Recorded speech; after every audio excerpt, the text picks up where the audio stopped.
नमस्कार। फिर पैसा बोलता है में आपका स्वागत है। मैं आनंद श्रीनिवासन। आज बिजनेस स्टैंडर्ड में एक मैंने एक लेख पढ़ा, उसमें जो रिपोर्ट किया गया डिटेल्स मैंने जब सुना और पढ़ा तो मुझे बहुत आश्चर्य हुआ कि एक इंश्योरेंस कंपनी जो है कि वो लोगों की भलाई के लिए काम करना चाहिए, ना कि अपने मालिकों के लिए काम नहीं करना चाहिए, चाहे वो मालिक सरकार हो। सरकार के पास अभी पैसा नहीं है, तो सरकार जब डिसइन्वेस्टमेंट करती है तो वह अपने जो उनके कंट्रोल में जो कंपनियां हैं उनको इन्वेस्ट करने के लिए पुश करती हैं। ऐसे सच कंपनियां में लाइफ इंश्योरेंस कॉर्पोरेशन सबसे बड़ा कंपनी है। जैसे इनमें पहले अंग्रेजी और तमिल में बोला था कि उन्होंने फोर्स करके अपने बंदूक के मुंह को सिर पर रख के उसको आईडीबीआई में इन्वेस्ट करने के लिए मजबूर किया, और जो आईडीबीआई में इन्वेस्टमेंट हुआ उससे आईडीबीआई कठिन समय से बाहर आ गया। लेकिन जो निवेशक हैं जिसने एलआईसी के जरिए इन्वेस्टमेंट किया, जैसे आम आदमी है जो एलआईसी पॉलिसी खरीदते हैं, उनको लगभग 6,000 करोड़ का नुकसान हुआ इस बढ़ती हुई मार्केट में भी। लोग समझते हैं कि एलआईसी में जो पैसा आप डाल रहे हो उसको शेयर मार्केट में डाला जाएगा और उससे मुनाफा कमाया जाएगा। एलआईसी को आज पैसा कमाने का कोई जरूरत नहीं है, क्योंकि एक कंपनी नहीं थी पिछले साल, उसमें प्रॉफिट नहीं है, सरप्लस होती है और वो सरप्लस सब पॉलिसी होल्डर के बीच में बांटा जाता है। लेकिन जब रिजल्ट्स को इस क्वार्टर के रिजल्ट आए हैं, उनको सबको एनालाइज करके इस लेख में बिजनेस स्टैंडर्ड ने ये प्रस्तुत की है। एलआईसी भारत की शेयर बाजार में सबसे बड़ा इन्वेस्टरों में एक है। पिछली साल 2019 में एलआईसी का total ownership of listed stock, यानी कि जो सब कंपनियां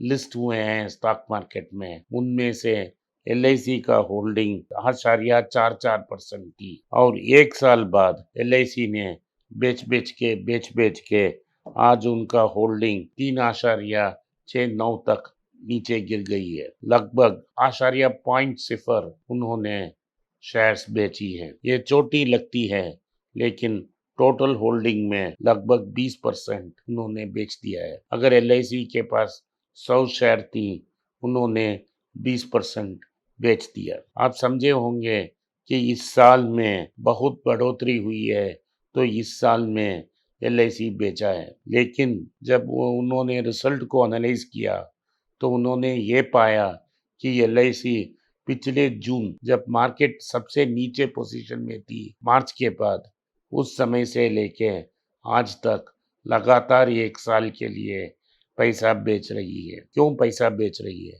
एलआईसी को तो पैसा नहीं चाहिए। एलआईसी इसीलिए पैसा बेच रही है क्योंकि उनका बॉन्ड इन्वेस्टमेंट्स में बड़ा नुकसान आ गया, क्योंकि सरकार की बॉन्ड्स में जिसने भी निवेश किया एक साल से उसमें नुकसान हो रहा है। तो ये सिर्फ गिल्ट नहीं है, जिसने गिल्ट में इन्वेस्ट किया उनको तो लाभ आया, लेकिन जिसने अनेक बॉन्डों में इन्वेस्ट किया उनको तो नुकसान आया था। आईएलएफएस में पैसा वापस नहीं आया, डीएचएफएल में बड़ा नुकसान हुआ। ये सब जो बड़े बड़े कंपनियां हैं जो इसमें एनआईसी ने पैसा कर्ज में दिया, वो सब डूब रहे हैं। जैसे आईएलएफएस, दीवान हाउसिंग फाइनेंस, अल्टिको कैपिटल, इन सब में एलआईसी का हाथ है। जब रिलायंस धीरूभाई अंबानी ग्रुप है जिसका मालिक अनिल अंबानी है, उनके कंपनियों में भी रिलायंस ने बहुत सारे इन्वेस्टमेंट किए हैं और उसका भी नुकसान पाया है। एसएल इंफ्रा जो सुभाष चंद्र के हैं, उधर भी एलआईसी को नुकसान हुआ। इन सब नुकसान को भरने के लिए उन्होंने स्टॉक मार्केट में जो स्टॉक में एलआईसी ने सालों से निवेश किया है उसको बेचकर उस नष्ट को खत्म किया और भरा। जो जिस समय में एक फंड मैनेजर को स्टॉक नहीं बेचना था, उस समय में एलआईसी ने स्टॉक बेचा। इसका नष्ट कौन उठाएगा? इसका नष्ट तो उठाए तो रिटेल निवेशक उठाएगा, जिसने गवर्नमेंट पर भरोसा कर कर उस एलआईसी में सालों साल पैसा भरता रहे हैं। ये सब डेटा एलआईसी उस छोटे रिटेल निवेशक को नहीं बताती है। सरप्लस जो ज्यादा आने था वो सरप्लस कम होगी। इस बार इसीलिए बेचा जा रहा है क्योंकि एक म्यूचुअल बेनिफिट कंपनी को कन्वर्ट कर रहे हैं एक ऑर्डिनरी कंपनी को। इसमें ऐसा है कि अब तक जो 100 रुपया मुनाफा LIC को मिल रहा है उसमें 5% गवर्नमेंट को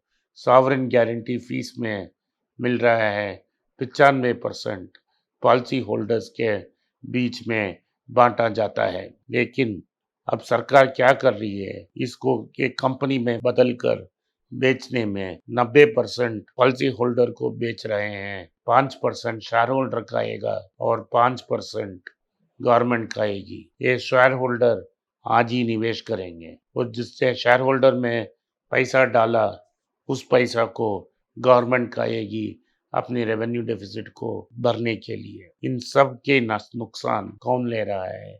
जिसने LIC पॉलिसी लिया है उनका नुकसान हो रहा है। धन्यवाद, नमस्कार, जय हिंद। नमस्कार, मेरा नाम आनंद श्रीनिवासन है और मैं एक पर्सनल फाइनेंस कंसल्टेंट हूँ। मैं 2 YouTube चैनल चलाता हूँ पर्सनल फाइनेंस के बारे में। एक मनी पेज तमिल में है। मेरे बहुत से दोस्त बोले कि मैं हिंदी में एक चैनल शुरू करूँ, तो मैंने एक पैसा बोलता है नाम का एक हिंदी चैनल शुरू किया है। मैं पर्सनल निवेश के बारे में ही बात करूँगा। आप उसको सब्सक्राइब करें, अपने दोस्तों को शेयर करें। अगर आप हिंदी नहीं जानते हैं तो पैसा करें। जो आपके दोस्त हिंदी जानते हैं उनको सब्सक्राइब करने के लिए आग्रह करें। धन्यवाद, नमस्कार।